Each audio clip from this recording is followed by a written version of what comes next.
7세기는 신라가 삼국을 통일한 전쟁의 시대였다.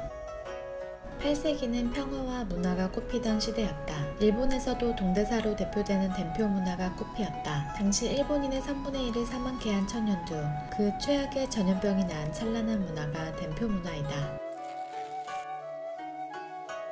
천연두는 인류 최초의 전염병이자 인류가 최초로 완전 박멸한 전염병이다. 호흡기로 침입한 천연두 바이러스에 걸린 이들 중 약 30%는 사망하였다. 20세기에만 천연두로 3억 명이 사망해서 전쟁으로 인한 사망자 수를 모두 합친 것보다 많았다. 운 좋게 살아남아도 시력 상실, 공보 등 심각한 후유증이 남았다.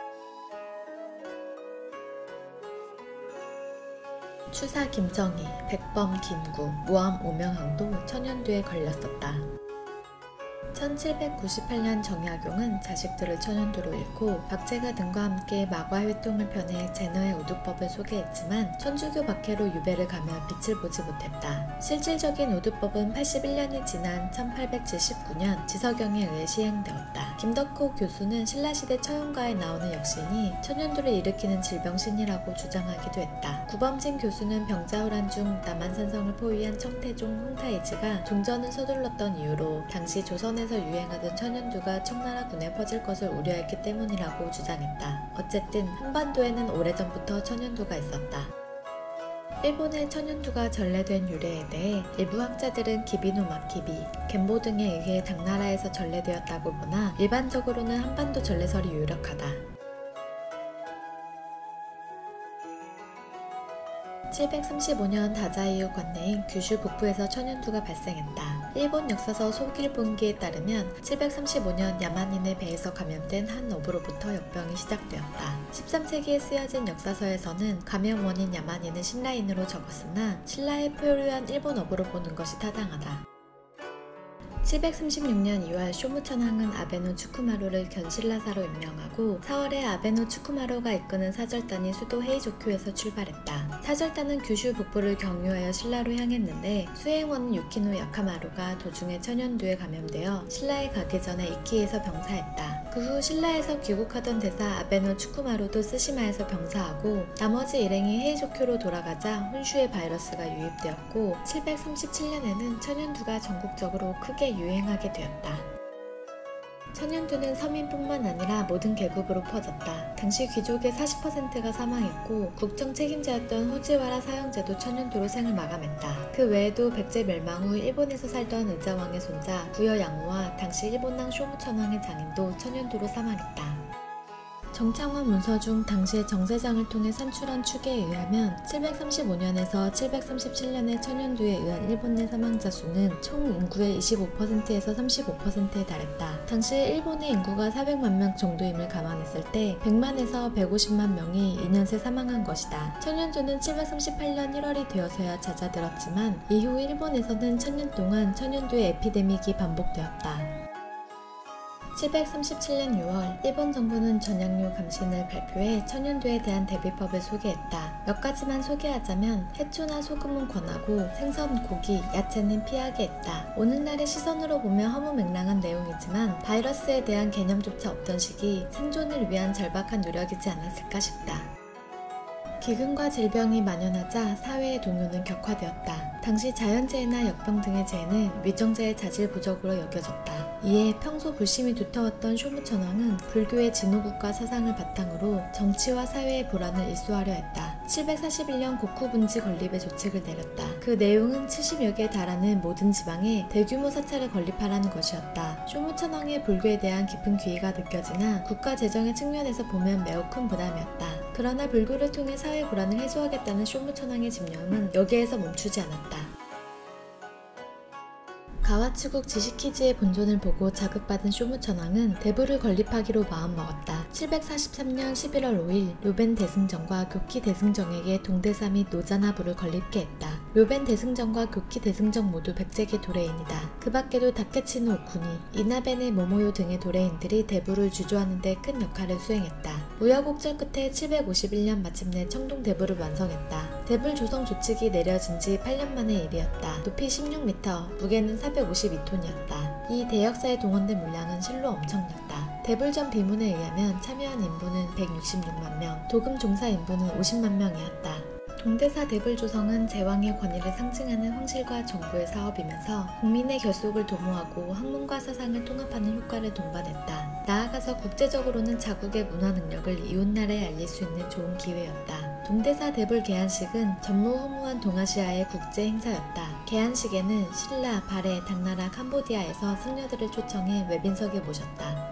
더불어 동대사의 부속 창고인 정창원에는 600여 점의 유물이 1300년간 고스란히 보존되어 있다. 정창원은 지상에서 높이 떠 있는데 이는 고구려의 전형적인 창고 건물인 부경과 같은 형식이다. 바닥에서 성큼 올려 앉힌 구조는 쥐 같은 동물의 피해와 습기를 막기 위한 것이다. 정창원의 대표적인 유물로 신라장적, 백제의자왕이 보내준 것으로 알려진 녹화자단 기국과 바둑알 등이 있다.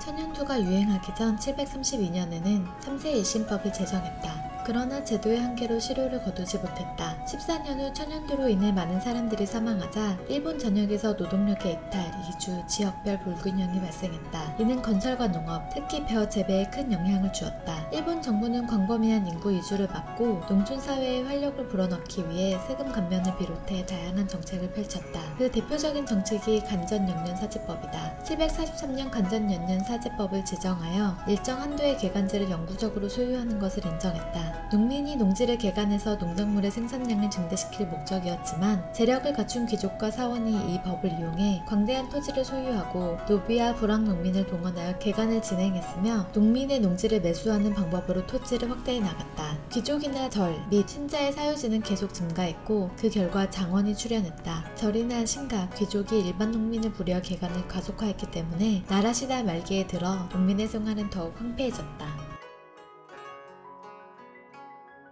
명문 귀족인 후지와라 가문을 필두로 귀족들이 광대한 토지와 같은 막대한 부를 기반으로 천황 이상의 권세를 누렸다. 이들은 지근거리에서 자신들을 섬길 시종이 필요했는데 이들이 바로 사무라이다. 원래 무사를 뜻하는 부시와 시종을 뜻하는 사무라이는 다른 의미였으나 12세기 겐페이 전쟁을 거치며 사무라이가 권력의 정면에 나서면서 에도 시대의 부시와 사무라이의 의미가 무사로 합쳐졌다. 천연두는 포창이라고 부르기도 했다. 헤이안 시대 소길분기에는 포창이 735년 신라에서 큐슈의 다자이유로 전래되었다고 했으나 당시 사람들은 병의 원인을 알 수 없었다. 혹자들은 권신이었던 후지와라노 히로추구나 스가와라노 미치자네가 다자이유로 좌천 후 사망하자 그 원혼이 내린 저주라고 생각했다. 우리 선조가 천연두를 마마라고 불렀듯 천연두의 원인도 치료 방법도 몰랐던 일본인들은 천연두를 포창신으로 부르며 무사히 병이 낫기를 기도했다. 포창신을 의인화하는 것뿐만 아니라 실제로 포창신을 목격했다는 이야기도 나왔다. 1875년에는 인력거에 탄 소녀가 어느새 사라지고 포창신이 나타났다는 이야기가 당시 니시키의 신문인 일신 진사지에 실리기도 했다. 포창신은 개나 붉은색을 싫어한다는 미신 때문에 포창신 퇴치를 위해서 장지문에 개 인형을 매달아 놓거나 불꽃이란 종교 그림을 부적으로 삼는 풍습을 가진 지역도 있었다. 또한 포창신은 춤을 좋아하지만 화를 잘 낸다고 믿어 사자춤을 추거나 포창신을 달래고 분노를 가라앉히기 위해 치유의 노래를 부르기도 했다. 에도 막부식이 종두가 시행되자 외래에서 들여온 새로운 예방접종을 사람들에게 인지시키기 위해서 우두아라고 부르는 아이가 소 등에 타고 포창신을 퇴치하는 모습이 전단지에 그려 우두법 효과를 홍보하였다. 천연두가 종식된 오늘날에도 천연두와 관련된 행사가 지역 전통 행사로 매해 열리고 그 대표적인 행사로 이바라키현 치치우라시의 호소하야시가 무형민속문화재로 지정되어 있다.